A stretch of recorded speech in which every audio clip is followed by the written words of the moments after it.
Seja bem-vindo a mais um podcast do ITCO, o Complexidades. Sempre comprometido com vocês de trazer uma grande entrevista, né? Se você está gostando do nosso programa, por favor, né, curta, compartilhe, né, ative o sininho, dê um like aí para a gente, que é importante para essas notícias que a gente está sempre trazendo, essas entrevistas, chegar a um maior número de pessoas, tá? A gente agradece sobre isso. Hoje aqui, um promotor de justiça, né, doutor Juliano de Barros Araújo, Ministério Público do Estado de Goiás. Seja bem-vindo, doutor Juliano. Obrigado, Selomar. É uma honra e uma satisfação estar aqui no ITCO debatendo com vocês. Obrigado, senhor, pelo aceitar o nosso convite, né? E você também, junte-se a nós, né? A gente vai esclarecer dúvidas, né? Sempre desconstruindo mitos, procurando trazer outras fontes, né? Para você poder fazer uma reflexão sobre determinados assuntos das complexidades da cidade, né?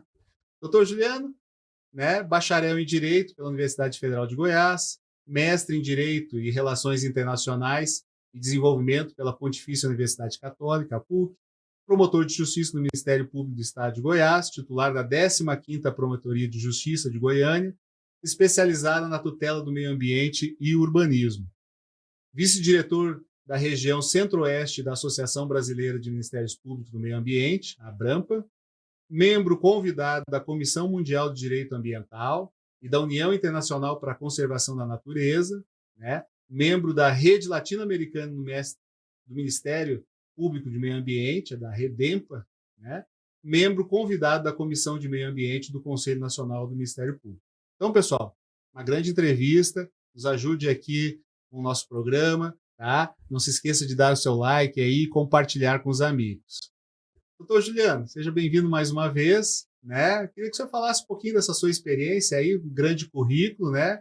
E como é que é a sua atuação no Ministério Público aí, para quem ainda não me conhece, né? Tá apresentando. Obrigado, Selomar. Obrigado a todos que nos assistem, né, que nos ouvem.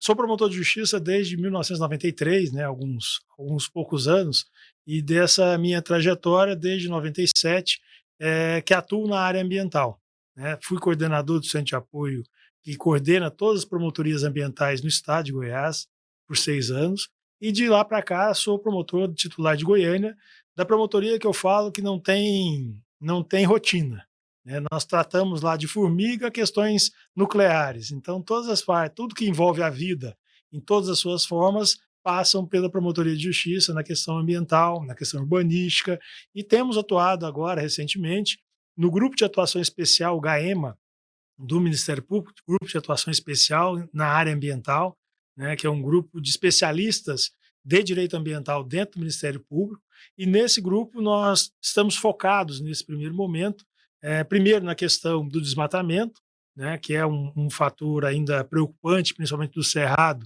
em nosso estado, e também na questão dos resíduos sólidos, é onde nós estamos atuando fortemente desde 2021. Nós já havíamos atuado em 99, 97, com a cobrança de que cada município à época fizesse o seu aterro sanitário, e voltamos agora em 2021 um projeto chamado Todos pela Política Estadual de Resíduos Sólidos, em que a gente tenta implementar em todos os municípios do estado uma gestão ambientalmente adequada dos resíduos, que é muito mais do que somente encerrar lixões.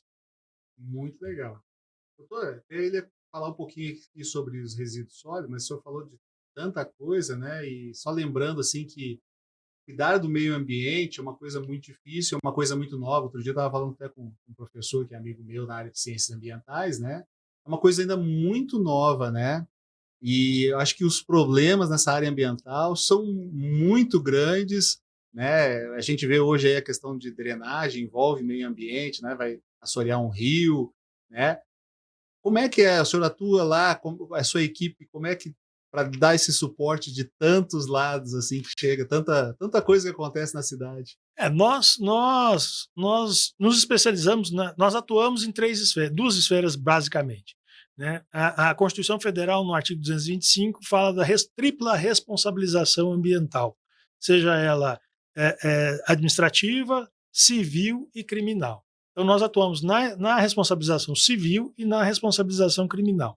Quando a gente fala responsabilização civil, não é só cobrar a indenização pelo dano causado, né. Como a máxima na área ambiental é a prevenção, não só a precaução, mas a prevenção de danos ambientais, a gente atua muito buscando prevenir danos ambientais por meio da implementação de políticas públicas ambientais. Eu ainda costumo dizer que se o Estado, lato sensu, trabalhar bem na área ambiental, defendendo o direito à questão ambiental, nós não teríamos serviço. Uhum. Né? Por quê? Porque todos os instrumentos previstos na legislação estariam sendo aplicados e aí não haveria necessidade de ter alguém para fiscalizar isso. Mas, pelo contrário, isso não, como você disse, é uma questão culturalmente ainda muito recente. Né? Nós temos relatos de defesas ambientais há muitos anos, mas é a partir de 72, né, com as convenções lá de Estocolmo, que começaram as ideias de desenvolvimento sustentável, né, do Rio 92 e as outras conferências é que deram mais esse contorno do que nós vemos de proteção ambiental hoje no Brasil. É bem complexo, igual o tema do próprio programa diz, né? Mas a dificuldade maior que a gente vê é justamente tentar compatibilizar o desenvolvimento ou o crescimento com a sustentabilidade. Né? Esse é, que é o grande dilema humano atual. E aí há muitos estigmatismos. Né? A gente pensa muito, quando fala, nas primeiras reuniões que eu fui, em 1997, do Conselho Estadual do Meio Ambiente, por exemplo, a gente ia para a reunião, tinha conselheiros que estavam de chinelo, estavam de bermuda. Hoje você vai para uma reunião no Conselho Nacional, só tem gravatados. Né? Isso demonstra o quê? Demonstra um amadurecimento da questão, né? da importância de você saber compatibilizar a vida humana com a vida do ambiente. A gente fala muito na proteção das florestas, proteção da água, do solo e assim por diante, mas eu acho que o próximo passo de evolução do direito ambiental é falar da proteção humana, né? Porque nós é que estamos em risco, né, nesse sistema climático que nós estamos vivendo hoje, e não o planeta. O planeta vai continuar existindo como já existia antes de nós, ele vai continuar existindo, mas em condições de habitabilidade pouco favoráveis à nossa raça humana. Então, em termos de legítima defesa ou defesa própria da humanidade, a gente precisa repensar as nossas formas de agir e atuar com a questão ambiental, dando mais respeito e sabendo conviver com ela, garantindo às gerações futuras, pelo menos, né, a oportunidade de viver com a mesma qualidade que nós temos hoje. Muito bom. Doutor Juliano, eu vou fazendo antes de entrar aqui na primeira pergunta que eu tinha, né? Não sei se o senhor pode dar se é uma opinião profissional ou uma opinião pessoal, né? Mas os maiores problemas, né? Alguns problemas que vocês fazem a gestão, né? De atuação do Ministério Público, elas são por desconhecimento efetivamente assim da lei, a pessoa não tinha conhecimento, é uma coisa muito nova ainda, ou é mal feito? Que só pode dar uma noção geral ou é muito difícil essa pergunta? Não, ela é bastante complexa, porque isso demanda até uma análise psicológica da condição humana, né? Mas eu vejo mais hoje a visão imediatista. Né? Se muito a gente ouve críticas, principalmente ao empreendedor que está querendo ganhar dinheiro às custas ambientais, a questão não deve ser pensada por esse prisma. A questão deve ser buscado sempre a compatibilização dos usos. Né? Todos nós vivemos aqui, todos nós temos direito de estar aqui usufruindo dos bens ambientais.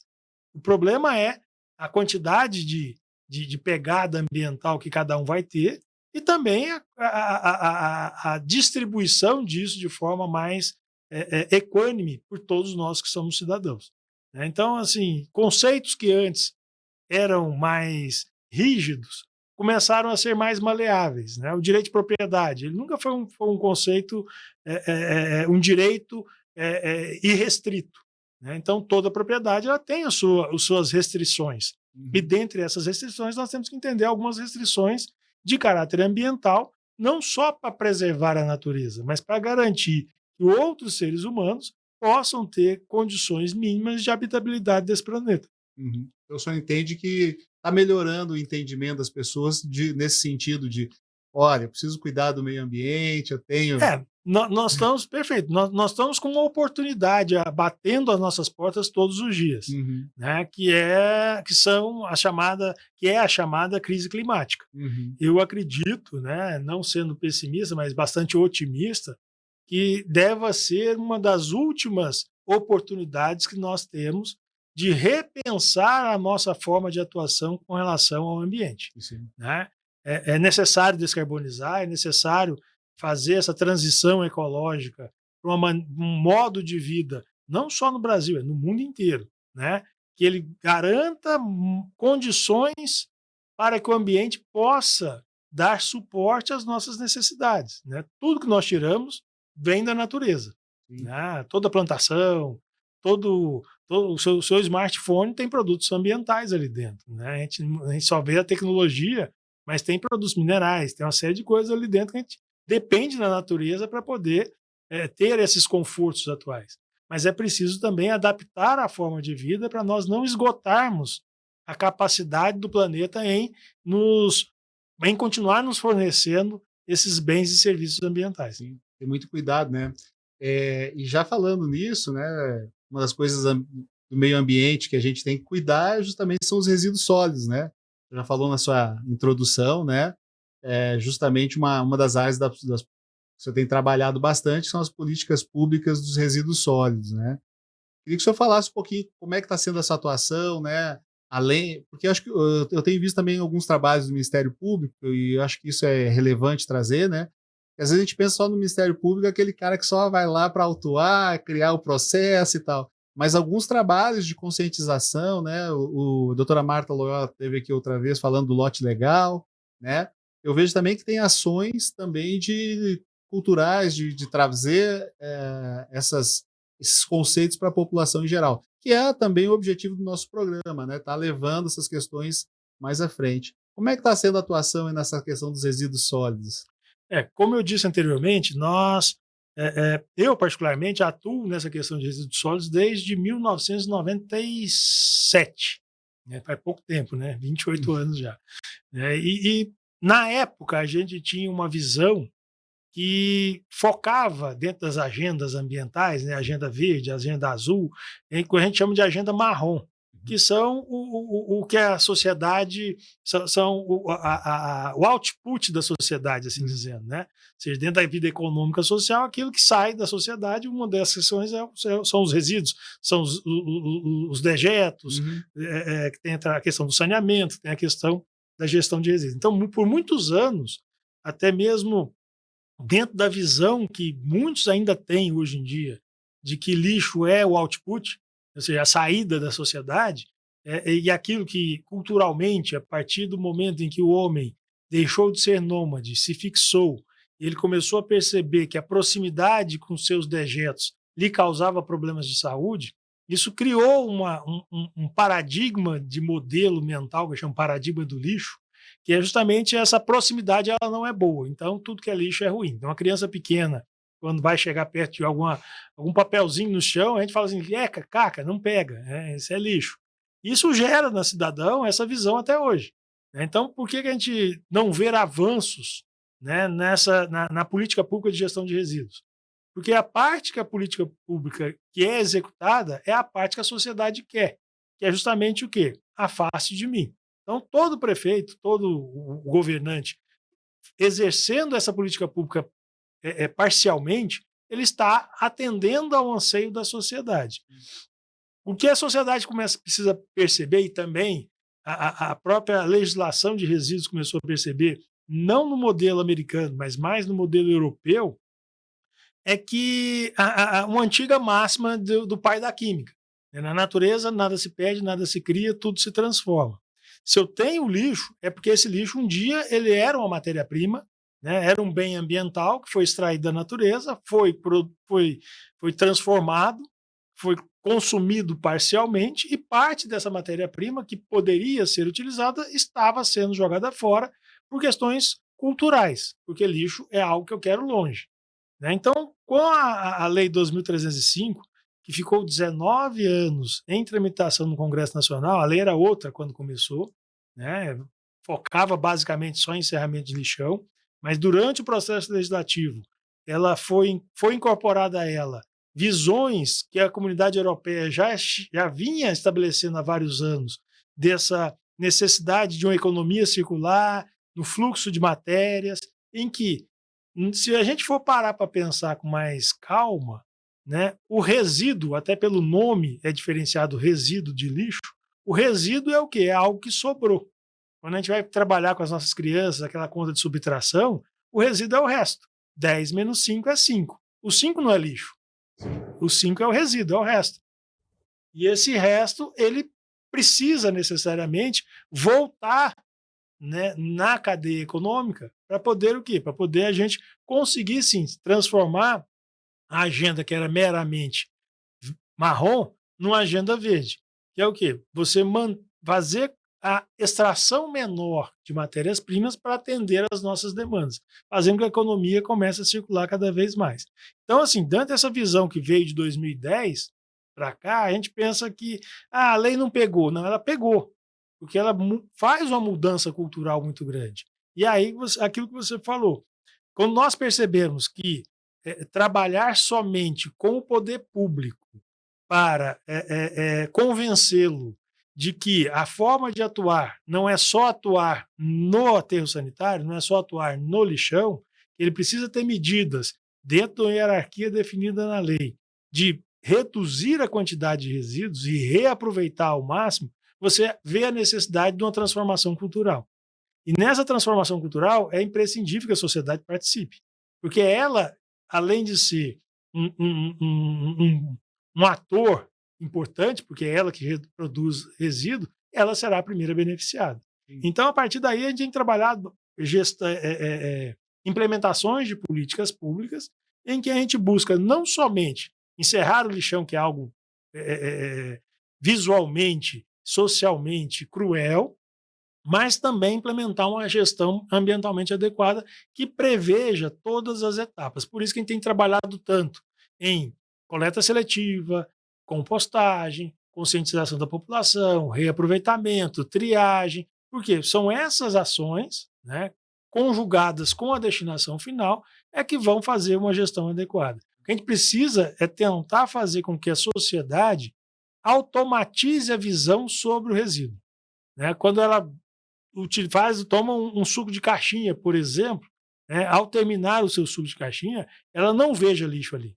Ela veja um bem que pode ser utilizado por várias vezes, que, além de tudo, ele é gerador de renda, é gerador de trabalho, agregador de renda e promove a inclusão social, porque foram as pessoas que são excluídas da sociedade que não primeiro viram, muitos já viram antes, cientistas viram antes, mas primeiro necessitaram manusear esse lixo nosso para poder ganhar sobrevivência. Por isso nós temos trabalhado de uma forma mais ampla, não só a punição, mas também a conscientização da população. E o que o senhor está falando é interessante, estava lembrando aqui, né? Que não me lembro agora qual o município, na realidade até eu sei, mas não vou comentar. O prefeito queria atrair um aterro sanitário, né? Para a sua região, e assim a população não queria, não, lixo aqui na minha cidade, não. Pô, e é gerador de mão de obra, né? Teve aqui com a gente fazendo uma entrevista o professor Marlon, lá do Instituto Federal, Marlon Capanema, né? E ele estava falando, pô, na Alemanha eles estão minerando agora os aterros sanitários para ver se acham metais, né? Alumínio, né? Ferro e tal, porque é um bem que pode ser explorado, né? Um produto que pode ser reciclado, né? Então nós não temos essa cultura, nós temos uma cultura, aquilo que você falou, do lixo, não, lixo longe, né? E a questão, principalmente do lixo hoje, eu vejo isso, né, como mais um problema econômico do que ambiental. Sim. Nós estamos gastando dinheiro para jogar algo fora que tem valor econômico. Que tem valor econômico. Dizendo que a gente poderia reaproveitar isso, gerando renda, gerando emprego, gerando dignidade para muitas pessoas, para poder restabelecer a economia. Sim. Né? Então, assim, é um desperdício. Mas nós estamos, acho que, engatinhando ainda, né? Porque, assim, a gente vê poucos estados no Brasil, grandes capitais, né? Trabalhando, por exemplo, a questão do gás nos aterros sanitários. Você pode, né? você tem vários produtos que vão sair dali, né? Gás, materiais de ferro, né? Metais, tem tanta coisa ali. É a grande evolução, por exemplo. Nós não vamos, acredito que em pouco tempo, principalmente próximo aos grandes centros, isso já ocorre em Niterói, já ocorre próximo a Recife, ali em Jaboatão dos Guararapes. Você não vê mais a ideia de se você ter um depósito de lixo. Um depósito onde você vai lá e aterra o lixo, que é o aterro Sim, sanitário. Você tem centro de tratamento de sim, resíduos, exato. onde tudo, quase tudo ali se aproveita. Se classifica, A né? parte orgânica, ou para gerar gás, ou para a questão de adubação, né? Os recicláveis, aquilo que for aproveitável para ser reciclável, para ser reinserido na cadeia econômica, e aquilo que tiver poder calorífico e não for reciclável, está contaminado, algo nesse sentido, ser transformado num combustível derivado de resíduo, CDR. Então, Uhum. tudo é possível aproveitar, né? A gente vê uma cidade pequena, até é muito mais fácil, né? Ser uma cidade pequena de 5.000 habitantes, mais ou menos, se ela fizer uma gestão, que a gente chama de gestão lixo zero, por exemplo, ela Uhum. consegue reaproveitar quase tudo, Sim. né? E o gasto para isso é muito pequeno para poder fazer a disposição final. Mas ainda a cultura é o quê? Coletar, afastar e não dar tratamento, jogar em qualquer canto para É. poder, quem sabe Deus aí ver o que vai fazer. Entendeu? A população ainda acha muito disso, viu, Selomar? O lixo, depois que eu ponho na porta de casa ali, ó, um pozinho mágico aparece, ele desaparece, Desaparece. né, entendeu? Então, mas não é, isso não ocorre. Não, é. Não, na realidade evoluiu muito rápido essa questão, né? Porque a minha geração mesmo, eu morei em casa, o lote era grande, né? E o meu pai já, que era, na época quase não tinha plástico, o saquinho de leite, eu acho que era a única coisa plástica. E tinha as pessoas que mexiam, que faziam artesanato com um saquinho de leite, faziam sacolas e tal. Quer Uhum. dizer, isso se perdeu, né? De fazer a compostagem com o orgânico, né? Meu pai já fazia lá, botava minhoca, botava as coisas para fazer a hortinha dele. Então isso foi se perdendo, né? Ao longo do tempo e era uma coisa boa. Agora está se retomando, acho que numa escala mais industrial mesmo, né? De ter que montar uma indústria, montar uma cooperativa para fazer esse trabalho.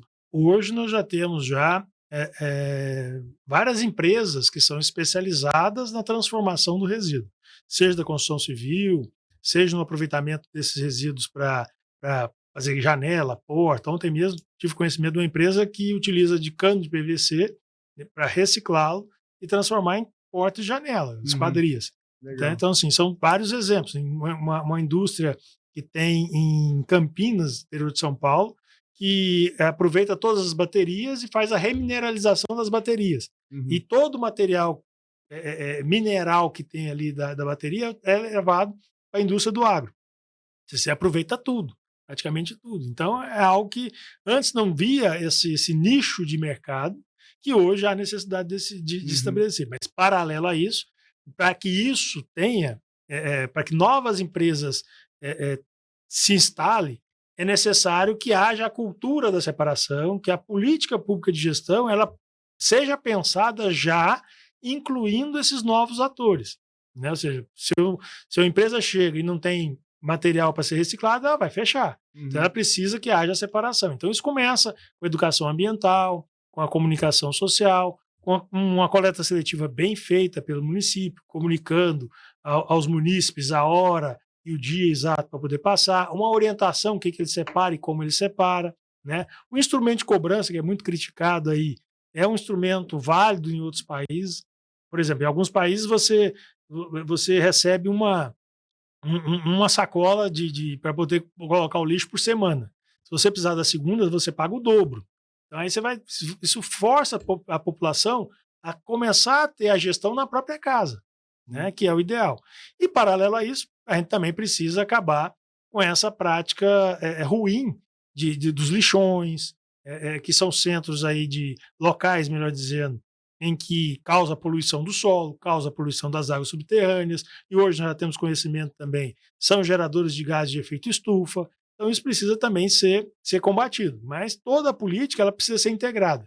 Se todos os municípios pararem de usar lixões, só aterros sanitários licenciados, só fizerem isso, nós não estaremos cumprindo Sim. com todas as diretrizes da lei da política, porque ela busca necessariamente, o que eu até escrevi sobre isso na minha dissertação, ela busca a prevenção de resíduos.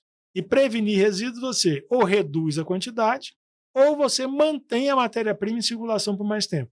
Sim. Ou seja, fazendo com que o ponto de retorno seja após o consumo, isso retorne para a cadeia produtiva, aí você tem que incentivar centros de triagem, o município tem que incentivar a implantação de indústrias para transformação desse material, porque também não basta os catadores, ou as cooperativas, o próprio município fazer a triagem e não ter o que fazer com esse material. Então precisa ter esse beneficiamento para poder transformar, agregar valor e renda e com isso fazer aí tornar a economia mais circular. Doutor, uma pergunta, tá no radar do Ministério Público, assim, uma coisa que me incomoda, também a gente falou aqui sobre resíduos sólidos com o professor Marlon Capanema, essas caixas, né, de lixos na calçada dos condomínios, né, de restaurantes, né, colocam ali na frente. Isso está sendo pautado lá no Ministério Público, acho que, se eu não me engano, já tem um regulamento que tem que ser interno agora, né, mas não sei se vai ter um tempo de adaptação, não. Acho que no Código de Postura agora de Goiânia saiu. Mas isso já tem chegado alguma demanda lá, ou já está no radar do Ministério Público, né, trabalhar essa questão? Porque a gente está falando de resíduos sólidos, assim, isso me incomoda muito. Eu vejo, assim, o próprio condomínio que eu moro lá, eu já conversei com o síndico e disse: olha, gente, tem que ser interno, tem um espaço aqui para colocar interno, né? Assim, perfeita a sua colocação, porque como eu falei, a gestão de resíduos ela tem que ser vista de uma maneira geral, né? Esse aspecto operacional, ele tanto é urbanisticamente falando, né, no aspecto arquitetônico, de beleza da rua, de desobstrução, mas também tem que ser levado em consideração o aspecto operacional da coleta, né? Então, tudo isso deve ser balanceado. Alguns municípios já tentaram o que a gente colocam dizer da containerização, que é a utilização de containers móveis que facilitam a coleta na operação da coleta. Isso é bastante complexo e culturalmente bastante difícil, né? Porque na porta da casa de quem vai ficar o container coletivo? Sim. Né? E se a prefeitura não passar para pegar? Então, tudo isso Brasília recentemente fez uma ampla revisão dessa gestão de resíduos, encerrou lá o maior lixão que tinha da história, que era da estrutural, e tentou trabalhar todos esses aspectos que começam, igual eu falei, se você quer reduzir, quer manter a cidade limpa, tudo depende, tudo tem que estar interconectado. Então, tudo tem que estar pensado em conjunto, obviamente com as outras áreas também. Né? Ou seja, quando a gente fala usar containers, tá, vai ficar móvel, fixo, vai continuar aquela lixeira de tripé, ou vai ser aquele outro. Isso vai ter que sentar todos os atores juntos. Pode ter o recuo frontal, né? Pode ter o container, né? Mas fica no recuo frontal do prédio, né? E um outro aspecto, principalmente, assim, eu tenho conversado muito com arquitetura, com o pessoal da engenharia, da mesma forma que eu não sei o nome técnico, né? Nas casas agora parece que tem aquela área de reserva técnica, é isso? Que põe ar-condicionado, põe os aparelhos de ar-condicionado, uma área separada. Sim, a área de serviço técnico. Isso. Né? Vai ter que começar a pensar também a área de resíduo dentro da própria residência. Né? Do resíduo reciclável do resíduo não reciclável. Os prédios vão ter que começar a pensar isso no projeto.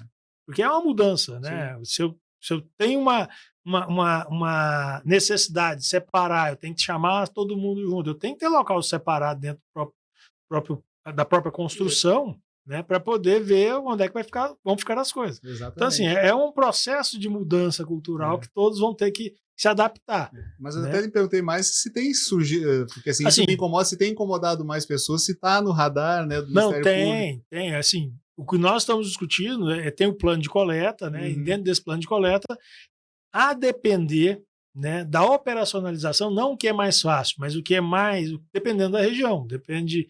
Por exemplo, aquela questão de ter um lugar fechado com chave no interior do prédio, aí vai ter que parar o caminhão no meio da rua esperar para poder abrir. Isso não está sincronizado ainda de uma forma que o caminhão avisa que está passando, a pessoa já vai lá e abre para poder disponibilizar o lixo para ser coletado, né? Mas então, pode ser um lugar aberto, né? A gente tem visto aí, por exemplo, Paraná e Santa Catarina, né?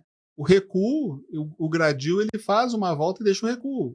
Fica dentro do lote ele fica aberto, vai ser a mesma coisa, só que em vez da calçada, né? Nós já temos calçadas pequenas, né? Alguns setores, né? Então, eu acho que falta, principalmente aqui no estado de Goiás e Goiânia especificamente, eu acho que falta um regramento mais claro, não só em relação a isso, né? Relação a caçambas de entulho, Exato. Relação a caminhões durante as obras, tudo isso está impactando. Você nem me fala, perto de casa lá está uma obra lá, está bem complicado. Isso tudo está impactando o trânsito, está impactando a vida das pessoas, a calçada, a mobilidade. Né? Então tudo isso precisa ser repensado. E às vezes, aquilo que nós havíamos já conversado em outra oportunidade, nós precisamos conciliar os interesses dos vários atores da sociedade e pensar no bem comum. Né? Quando a gente fala da necessidade de você organizar no município os quiosques de lanche, né?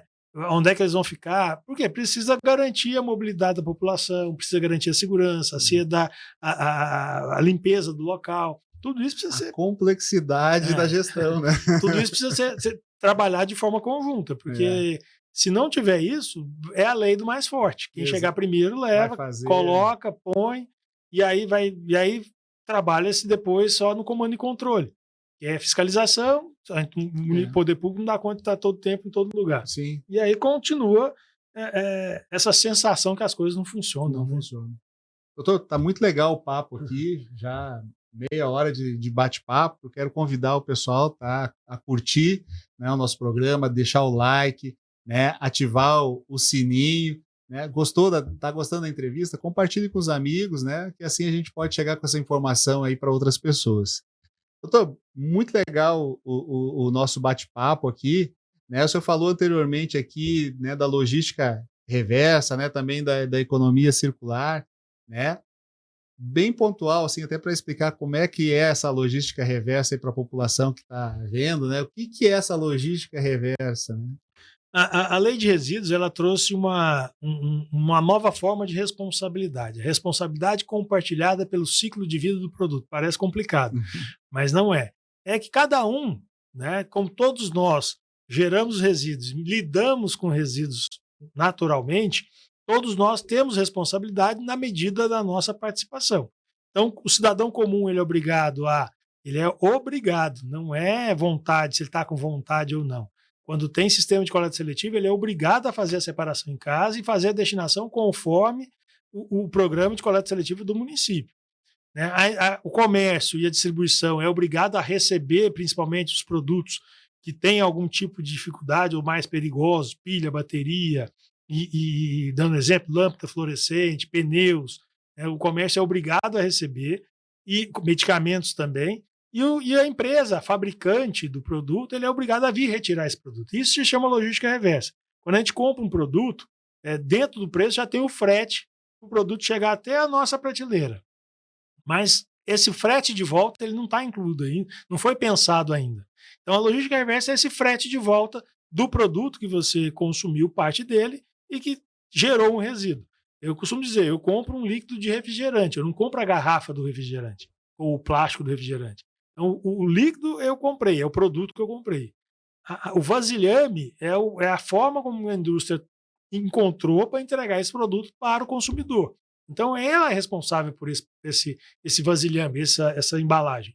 Então, essa que é a logística reversa. Como hoje, em outros países, a gente já tem alguns sistemas que estão organizados em que você já, ao comprar o produto, você já paga uma taxa para um fundo que faz essa gestão, mas no Brasil isso não existe ainda, né?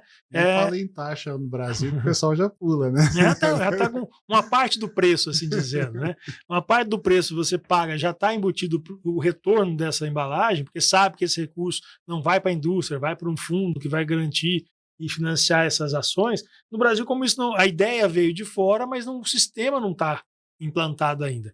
Então, como não havia ainda essa regulamentação a nível nacional, alguns estados, capitaneados até por cobrança do próprio Ministério Público, como no Mato Grosso do Sul, e o estado de Goiás foi o segundo, nós conseguimos fazer uma regulamentação local em que estabelece a obrigação dessas empresas comprovarem, né, que estão pagando pela retirada desses produtos.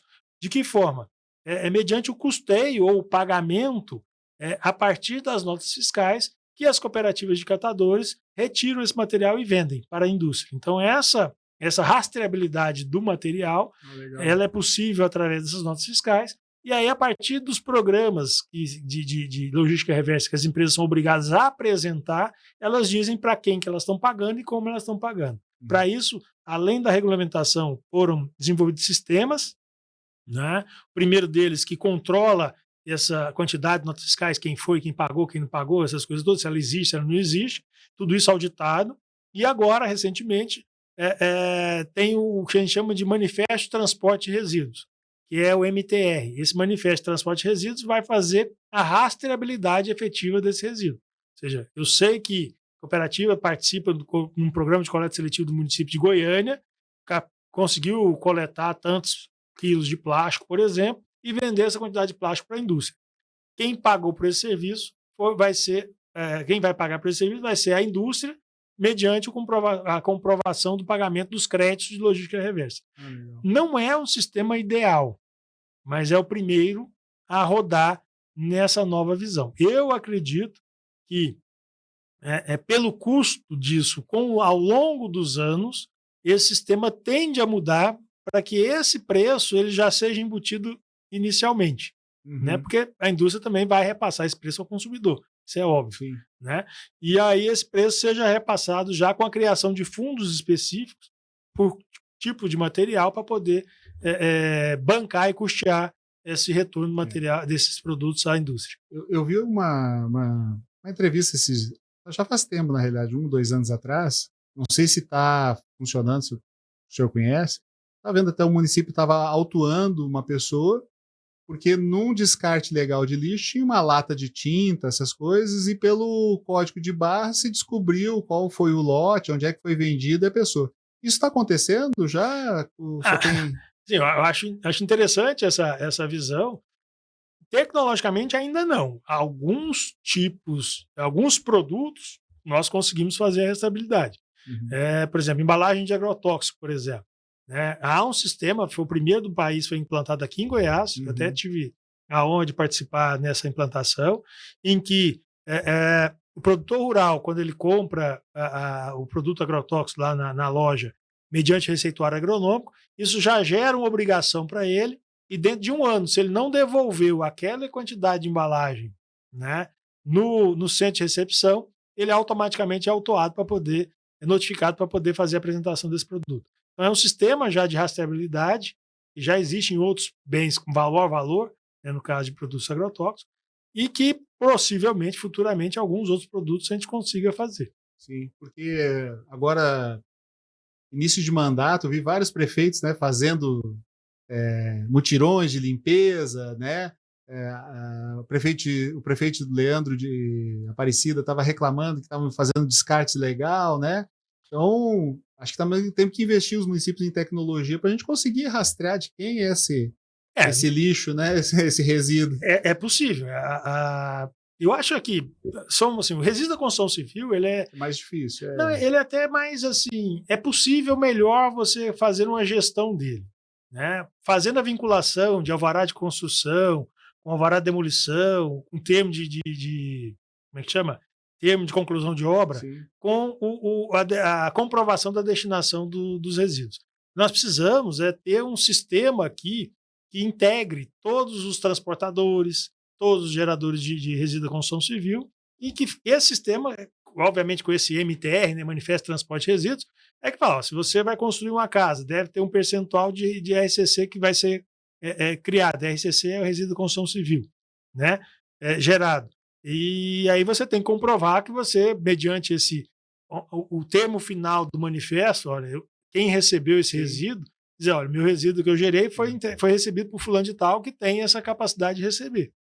Fora isso, é possível a gente controlar principalmente, né, o que eu falo dos transportadores de resíduos, né, num sistema em que ele informe, olha, eu fui chamado pela residente fulano de tal, estou Uhum. aqui. Se ele colocar isso, a gente consegue controlar e até a qualidade do material que está sendo Sim, colocado dentro dessas caçambas, né? sim. E elas não são lixeiras públicas. Não pode botar tudo lá, É, né? exatamente. Se é para resíduo classe 1, resíduo classe 2, Uhum. resíduo classe 3, tem que ser daquela A classe. legislação hoje, se eu rastrear, tá? Eu tenho um município lá e eu consegui rastrear lá que a lata, estou usando a lata de tinta porque é Uhum, mais difícil de se deteriorar, né? Do que uhum. de repente se for uma embalagem de saco de cimento, por exemplo, que pode chover, molhar, você perdeu o registro dele.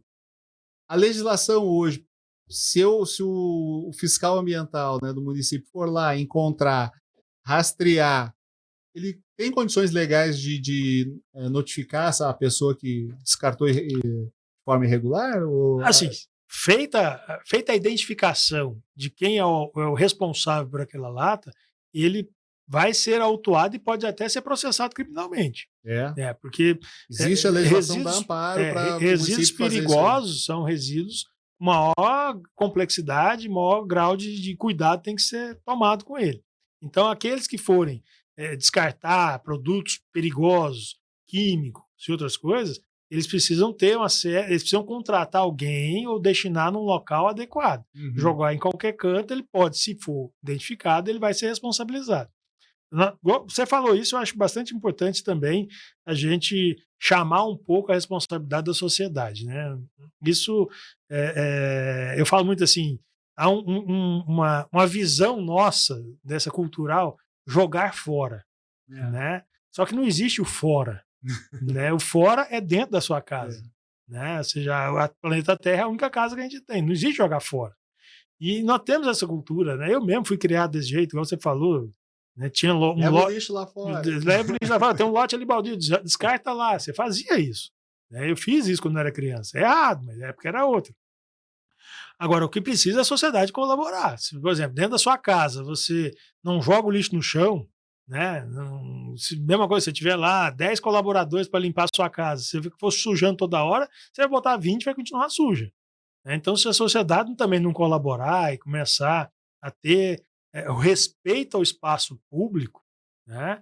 Isso aí, não jogar lixo pela janela do carro, não jogar lixo no lote baldio. Se a sociedade não fizer isso, é Exato, impossível manter a cidade limpa. é bem complicado.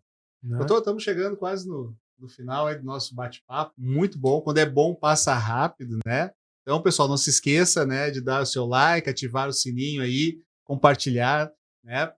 Assim a gente vai conseguir mais pessoas que vão estar escutando e estão vendo também essa entrevista, né? E a gente vai poder trazer outros convidados aqui para trazer cada vez mais assuntos para vocês. Doutor, indo já para o nosso finalmente, dentro dessa questão do meio ambiente, também tem uma área que o senhor me comentou, e eu acho que é importante ressaltar, que é a questão do bem-estar animal, né? Também uma atividade do Ministério Público aí, que a doutora Marta falou um pouquinho aqui, né?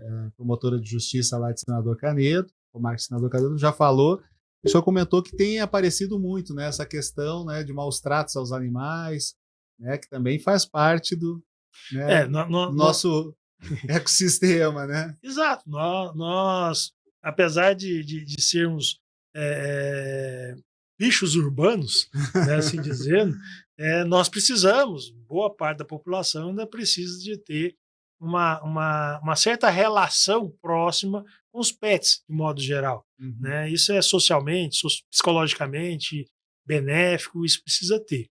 O que nós precisamos ter é uma política pública que garanta o mínimo de ordenamento desses pets. Hoje, eu não tenho os números aqui, mas a indústria pet, assim dizendo, contando clínicas veterinárias, clínicas para banho, tosa, produtos de alimentação de animais, é uma indústria que movimenta muito Muito. recurso. Por quê? Porque nós temos hoje uma quantidade de pets em convivência com o ser humano no centro urbano muito grande. Só que isso não é moda, isso é uma responsabilidade muito grande. E nós percebemos também um aumento gradativo nos casos de maus tratos, tanto da Polícia Civil, né, o segundo maior o número de ocorrências que são registradas lá no Disque Denúncia da Polícia Civil. O primeiro é tráfico, o segundo é maus tratos animais. Sério? E também não denúncias vazias, mas também por falta de conhecimento. Né? Às vezes o cachorro está latindo, acha que é maus tratos, faz a denúncia, mas boa parte delas é apurada e boa parte configura o crime. Então, o que nós percebemos é que não é só trabalhar no comando e controle que nós vamos resolver o problema. Nós temos que pensar uma política pública que pense o bem-estar desses animais. Da mesma forma que nós temos pets de famílias com condições financeiras, nós temos famílias sem condições financeiras que têm pets também e têm o direito de ter esse pet, né, que precisam tanto de um SUS para poder atender às suas necessidades de saúde, mas elas também vão precisar de um sistema público de atendimento do seu pet. Todos os cachorros vão ficar doentes, vão ter um probleminha, né? E, além do que, há um risco de saúde pública, né? Animais soltos à rua, risco de proliferação de zoonoses, riscos de acidente de trânsito, de mordedura, uma série de outros problemas que podem ocorrer com os animais soltos à rua. E nós, ao longo dos anos, nós percebemos, a partir do levantamento que nós fizemos no antigo centro de zoonoses que tinha em Goiânia, mais de 70% dos animais que chegavam nos zoonoses, eles eram entregues pelos donos, os tutores, assim dizendo. Isso demonstra o quê? Uma visão muito utilitarista. Né? Eu estou achando bom hoje, amanhã mordeu o sofá e eu jogo fora. Né?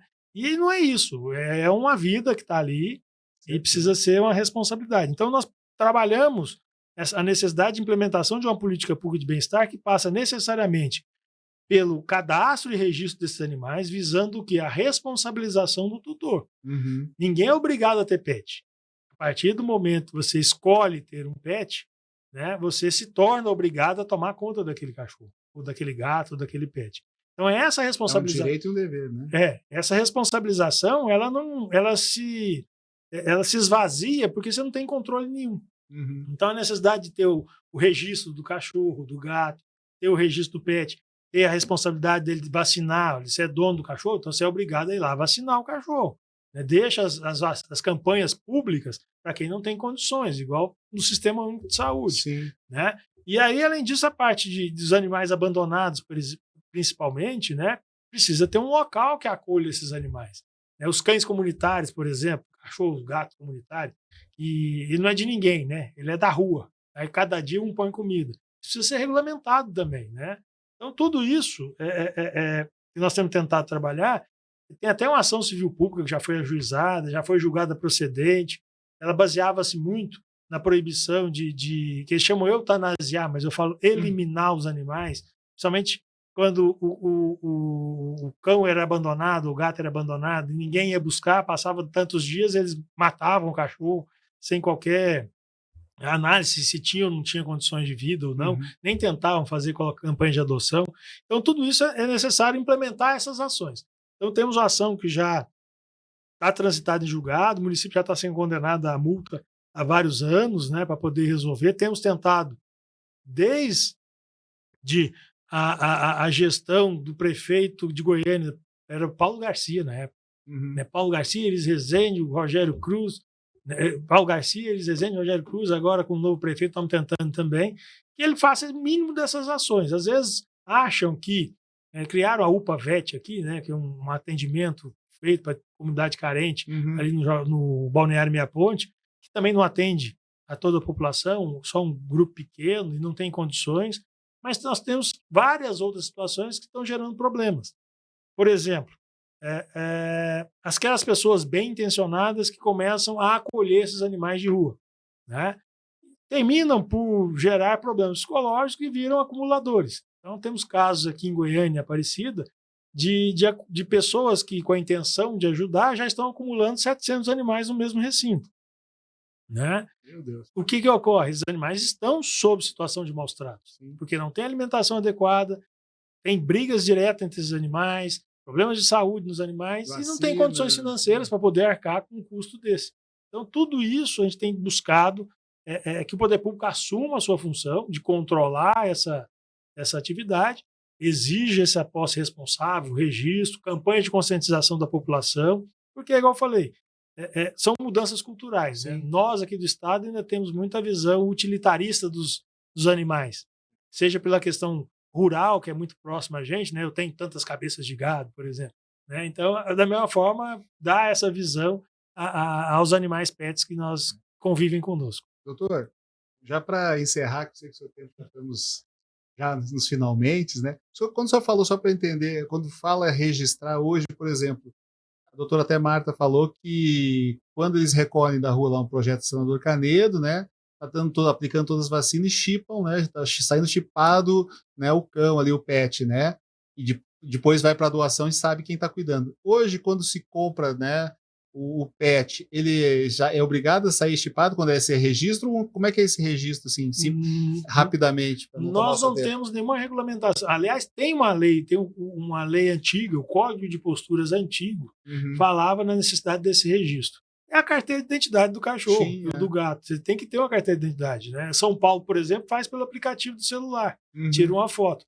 A questão do chip ou não é, a depender da condição econômica do município ou da sociedade, é que você você implanta um microchip nesse cachorro, nesse gato, em que se você chegar na rua e encontrar esse gato ou esse cachorro, você vai passar com um leitor, você vai identificar quem é que é o proprietário daquele cachorro.